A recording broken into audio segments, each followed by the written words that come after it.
akui ya, Nabi Muhammad. Kalau dipanggil dia nggak menoleh begini, tapi membalikkan seluruh badannya. Masya Tuh, Allah, Masya itu baru Allah. adab. Jadi benarlah apa yang dikatakan oleh Yesus. Masih banyak yang ingin kusampaikan kepada kalian, tetapi kalian tidak sanggup menerimanya. Aku akan minta kepada Bapa, seorang penolong, yaitu roh kebenaran yang akan memuliakan aku. Siapa lagi yang memuliakan nabi-nabi terdahulu? Hanya Nabi Muhammad. Nabi Muhammad, bahkan Siti Maryam pun dimuliakan. Di surat Maryam ayat 28 ya. Maryam itu bukanlah, dia keturunan Harum, dia bukanlah perempuan zina. Hanya Islam, hanya Al-Quran yang memuliakan nabi-nabi terdahulu. Coba kalau teman-teman baca kitab Sirah Nabawiyah, teman-teman Kristen ya, pasti kalian itu kaget. Bahkan kalian bisa nangis di situ. Karena ajaran kasih yang sesungguhnya itu hanya berada di agama Islam yang mengajarkannya. Ya Allah, saya juga bersyukur Kak. Saya menemukan kebenaran dan cahaya itu hanya ada di Islam. Terbukti waktu kita sholat itu kita rasa ringan badan kita. Kita udu dulu, mensucikan diri. Kita Bahkan berdoa, kita ya Allah. sebetulnya pengen lama banget ya Bang ya. Ya betul. Karena kita di situ kita nangis. Kita nangis, ya Allah. Betapa dosaku selama ini. Aku tidak pernah taat dan takluk kepada Tuhan, nggak pernah takut kepada Tuhan. Tapi setelah di Islam aku sangat takut kepada Tuhan. Allahu Akbar. Karena umat Islam itu sejatinya jangankan Tuhan, Nabi Muhammad aja kami sangat takut tunduk. Apalagi Allah Subhanahu Wa Taala, Sang Pencipta langit dan bumi. Itulah saudariku, makanya kita harus kuat iman kita. Tetap jaga, karena di luar Islam sudah pasti. Kasihan teman-temanku, saudaraku juga ada yang masih Iya. Di luar Islam tidak Semoga ada hidayah itu datang kepada mereka ya, saudari ya. Semoga Allah membuka pintu hati mereka, teman-temanku, apalagi seorang orang terkasihku, agar mereka menerima hidayah dan memeluk Islam. Karena satu-satunya agama yang benar, ya bukan paling benar tapi yang benar, kata Ustaz Yusufi betul, agama yang benar hanya Islam aja. Beliau dan teman-teman apologet yang lain, Bang Zuma, itu luar biasa, inspirasi. Jadi, saudariku, terima kasih ya, udah waktunya udah dinaikin. Kita saling mendoakan. Saya selalu mendoakan saudariku agar tetap istiqomah, ya dilindungi oleh Allah Subhanahu Wa Taala, diberikan umur yang panjang, sehat selalu saudariku. Semoga apa yang saudari inginkan dipermudah, dikabulkan oleh Allah Subhanahu Wa Taala. Ya amin ya rabbil alamin. Ya, makasih saudariku, aku udah kuat nangis. Aku paham. Bang KTP sebenarnya saya pengen dari kemarin kan waktu Bang KTP naik di tempat Ustadz Yusuf PI ya. Nah itu kan ada Vicky yang di tag saya waktu abang syahadat gitu. Nah sebenarnya memang dari kemarin itu saya ini aja ya, bisa mudah-mudahan saya bisa sharing nih sama Bang KTP nih ya kan, untuk kenapa sih meninggalkan keyakinan yang lama terus memeluk ini.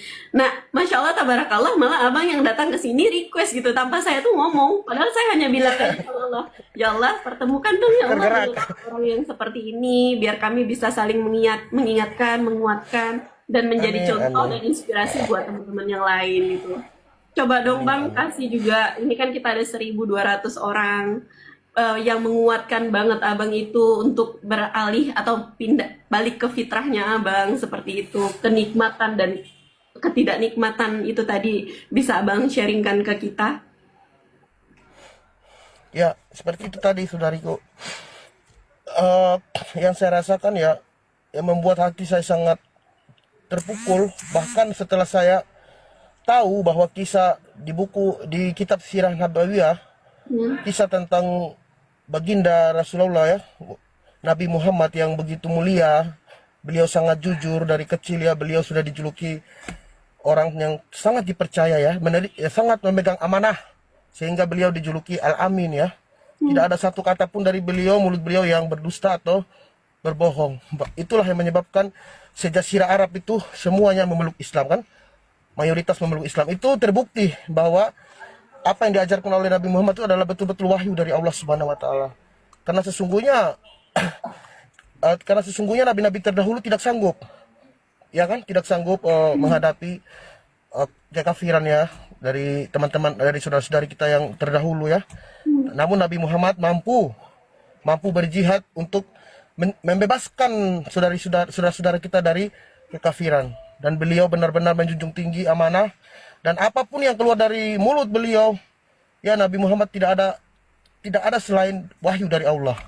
Itulah yang saya sangat salut sama Nabi Muhammad ya, suri teladan umat muslim. Dan terbukti saat ini, Kenapa abang bisa sepercaya dan seyakin itu? ya, itu karena saya membaca buku kitab Sirah Nabawiyah. Nabi Muhammad membebaskan budak-budak, bahkan dia mengangkat seorang anak ya, dan dibebaskan, dimerdekakan dari statusnya budak, disejajarkan derajatnya. Ya, itu tidak bisa dilakukan oleh orang zaman sekarang. Jarang yang mampu melakukan demikian. Namun beliau bisa berakhlak seperti itu, dan banyak sekali selain beliau itu sangat jujur, beliau juga tuh sabar, panjang sabar ya. Kalau kita baca buku Sirah Nabawiyah itu bisa nangis, Kak. Demi Allah nangis. Karena sesungguhnya ajaran yang betul itu, yang ya, cinta kasih itu ada di agama Islam, Kak. Ya, terbukti setelah beliau meninggal, tongkat estafet pindah ke Abu Bakar ya, menjadi khalifah.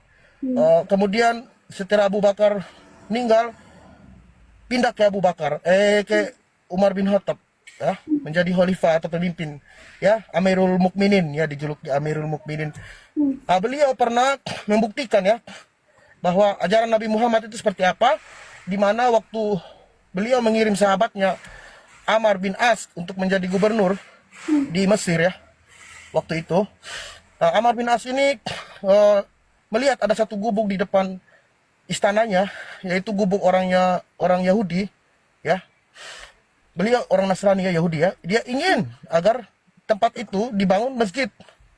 Dan beliau memanggil orang Yahudi itu dan ingin membeli. Namun orang Yahudi tidak mau karena orang sudah tua. Bapak-bapak itu semata wayang ya. Kemudian karena beliau tidak mau, terpaksa dibongkar dan dibangunlah masjid. Nah, orang Yahudi ini pergi lapor kepada Umar bin Khattab sebagai Amirul Mukminin waktu itu, pemimpinnya. Dan yang saya salut ya, beliau sebagai pemimpin, Umar bin Khattab sangat bijaksana. Beliau menulis di tulang ya, dengan pedangnya ya, tulisan merah diberikanlah kepada orang Yahudi yang udah tua itu, bawah ini dan berikan kepada gubernur Amr bin As. Setelah sampai di sana, Amr bin As waktu membaca surat itu, tulang itu, melihat tulisan itu, beliau gemetar. Garisan garisan panjang aja. Ya betul, bangun lagi. Ini dari kemudian orang Yahudi itu bertanya, apa sebenarnya yang disampaikan oleh Umar bin Khattab, Amirul Mukminin, sehingga kamu tiba-tiba ingin membangun? Beliau mengatakan bahwa sesungguhnya tulang ini ya lebih kuat dari kekuasaanmu, dan garis lurus ini, garis alif, berbuatlah lurus seperti huruf alif ya, alif. Pokoknya seperti itulah, Kak. Jadi setelah orang Yahudi itu mendengar itu, dia berkata, karena begitu mulia dan bijaksananya ya, dengan jujurnya Amirul Mukminin atau pemimpin Umar bin Khattab, saat ini juga saya asyhadu alla ilaha illallah, dia bersyahadat. Jadi dia langsung masuk Islam waktu itu, dan bahkan dia mewakafkan ya, dia mengikhlaskan yang udah dibongkar, nggak usah lagi dibongkar, biarkan itu jadi masjid, tempat kita sama-sama beribadah kepada Allah Subhanahu Wa Taala. Itu luar biasa ajaran kasih.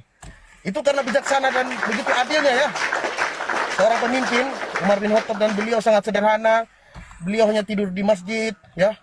Itu contoh pemimpin yang penuh dengan kasih sayang ya, dan tidak memandang bahwa dia seiman atau tidak, tetapi dia mengikuti ajaran Nabi Muhammad, di mana beliau melindungi ya kaum Yahudi Nasrani yang meminta perlindungan kepada mereka waktu perang. Banyak sekali kisah di buku kitab Sirah Nabawiyah yang menyadarkan kita. Abang kok baru baca satu buku, abang udah langsung bisa percaya begitu aja, Bang? Dan berapa lama abang untuk memahami itu, mempelajari? Jadi sebelumnya saya sudah belajar dulu di Bible. Oke. Nah, jadi yang membuat saya itu meyakini bahwa Bible itu, mohon maaf ya, bagi saya bukanlah kitab suci ya. Mohon maaf teman-temanku Kristen. Karena di situ bagi saya di Bible itu, buat room kita kuat. Izin Bang, saya minta waktu sedikit. Teman-teman Siap, naikkan siap, like siap. live kita, naikkan like live kita sama love orange-nya biar room kita kuat teman-teman. Oke, barakallah, barakallahu fiik, barakallahu fikum. Silakan dilanjut Bang. Ya, baik. Karena di Bible itu ya 300 lebih ayat itu mengatakan bahwa Yesus adalah utusan. Mohon maaf ya teman-teman Kristen ya, saya berkata secara fakta ya dan real ya. Dan teman-teman boleh membuktikan, silakan baca di Perjanjian Baru ya, bahwa di mana Yesus sendiri berkata ya. Kita ambil contoh saja di Markus 12:29. Yesus berkata, "Dengarlah hai orang Israel, Tuhan Allah kita, Tuhan itu esa." Kemudian Yohanes 17:3 ya. Hidup yang kekal itu yaitu mereka mengenal Engkau satu-satunya Allah yang benar dan mengenal Yesus Kristus yang telah Engkau utus. Nah, ini sinkron dengan di Al-Qur'an di di Al-Ikhlas ayat 1 ya, di mana Al-Ikhlas itu Qul huwallahu ahad. Katakan ya Muhammad, Tuhan itu esa. Sinkron. Bahkan di Perjanjian Lama pun ada di Ulangan 6 ayat 4. Sema Israel Adonai Elohim Adonai Ahad. Tuhan itu esa. Jadi ajaran di Bible itu Tuhan itu esa. Yesus pun berkata demikian. Tuhan itu esa, Tuhan itu satu. Matius 5:37. Bapa yang bersaksi tentang aku ya. Suaranya tidak bisa kau dengar, rupanya pun tidak bisa kau lihat. Namun saya bingung. Bagaimana kalau mengatakan Yesus berkata demikian, sedangkan waktu Yesus dibaptis di Sungai Yordan, turunlah Roh Kudus berupa burung merpati. Dan terbukalah langit, terdengarlah suara. Inilah anak yang kukasihi, kepadanya lah aku berkenan. Dengarkanlah dia. Suara dari mana? Sedangkan sebelumnya Yesus berkata suaranya tidak bisa kau dengar. Jadi banyak hal yang membuat saya tuh ingin belajar mencari kebenaran. Karena saya tidak menemukan ya perkataan Yesus yang menyatakan bahwa dialah sang pencipta langit dan bumi. Tidak ada. Itu nihil. Bahkan Kak, coba Kakak bisa buka. Kakak bisa buka di Nehemia 8 ayat 6. Di situ jelas bahwa Esra dulu ya, mereka tuh sholat berjamaah. Sudah ada. Boleh kita buka Kak? Ya, benar. Untuk membuktikan? Ya. Silakan Nehemia, dibuka. ya, Nehemia 8 ayat 6. Lalu Esra memuji Tuhan Allah yang maha besar. Allahu Akbar. Sama kan? Allah yang maha besar. Dan semua orang menyambut dengan amin, amin. Sambil mengangkat tangan. Kemudian mereka berlutut, ya, ruku, mereka berlutut dan sujud, menyembah kepada Tuhan dan muka sampai ke tanah. Yang melakukan ritual ibadah seperti ini hanyalah Islam, umat Muslim. Waktu sholat itu muka sampai di tanah, bersujud, ruku, bahkan mengangkat tangan, ya, mengatakan Allahu Akbar. Merinding saya Kak. Gak sanggup Kak. Merinding tangan. Insya Allah Merinding Kak.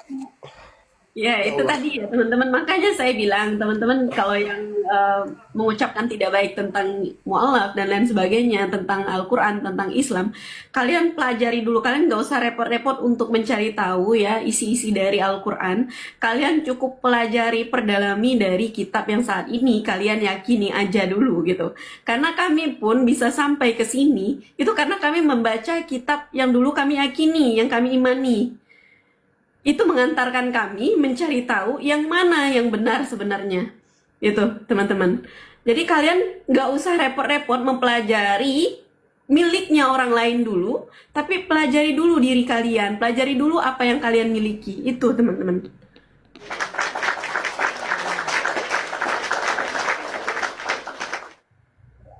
Abang ke-mute itu. Iya bang, saya juga nggak bisa nahan air mata bang, dari tadi Iya. pertama kali ketemu sama abang aja saya dari tadi udah nahan air mata ini bang, sampai tadi nggak bisa tahan. Karena Kak, kenapa ya saya kita bisa bersyukur. seperti itu, saya bisa merasakan apa yang dirasakan bang KTP ya KTP teman-teman.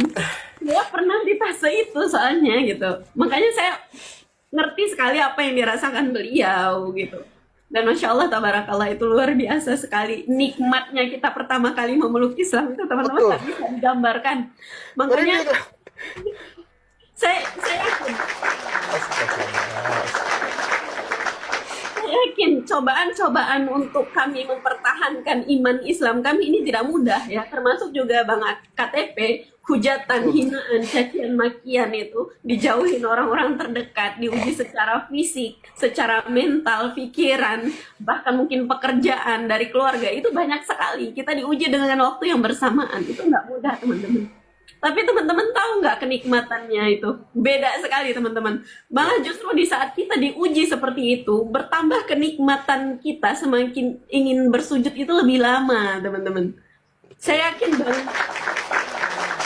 Karena sejatinya kita Ya. tuh sejujurnya Kak, mohon maaf, sejujurnya kita tuh mengikuti perkataan Yesus. Di mana Yesus berkata di Matius 5:37, katakan ya jika ya, katakan tidak jika tidak. Hmm. Kemudian beliau membuktikan di mana waktu beliau berdoa di Taman Getsemani, ya. Hmm. Beliau maju sedikit lalu sujud dan berdoa, ya Bapa, sekiranya mungkin cawan ini berlalu daripadaku. Biarlah